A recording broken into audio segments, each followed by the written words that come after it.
time has finally come, everyone. We've come to the end of the road. Today we take a look at One Piece in the last part of the Big Three analysis series.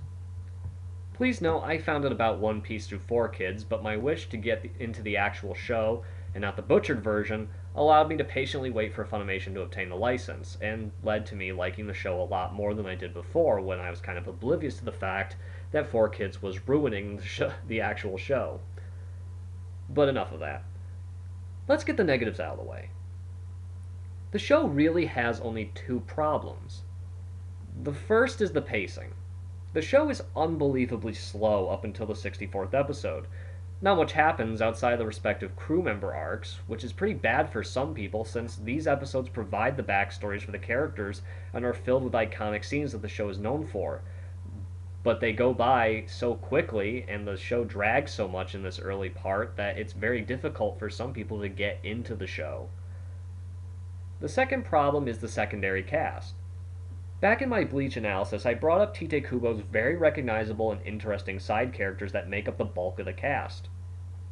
It's sad to say that One Piece does not have the same success. If I had to summarize the point I'm trying to make, it's that the cast of One Piece is too big for its own good. This forces many minor characters into one of two positions. Either they serve very significant importance for a handful of episodes and then disappear, or they are significant throughout but are just underutilized. Examples of these are guys like Shanks and Whitebeard, who basically have moments of awesomeness and then just disappear for several hundred episodes before reappearing again. However, this is all the negative thoughts I can spare. One Piece is by far the best of the three.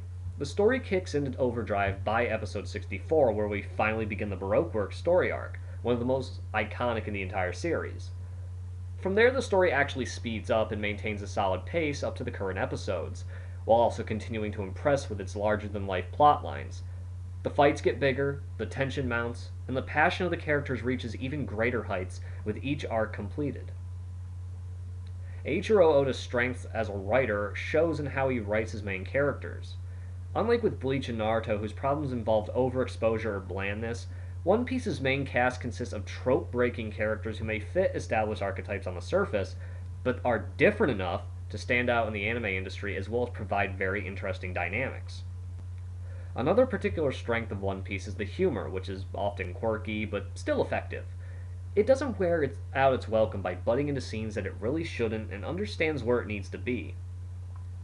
Oda understands tone and how important it is to keep things balanced. It's most likely the balance of maturity and humor that allows One Piece to stay fresh and not fall into a predictable pattern. The final strength of the show is the setting itself. The world of One Piece is vast and infinitely wondrous. Oda has managed to create a place that really seems completely different from other shows and possesses its own deep and complex story, making it a character unto itself.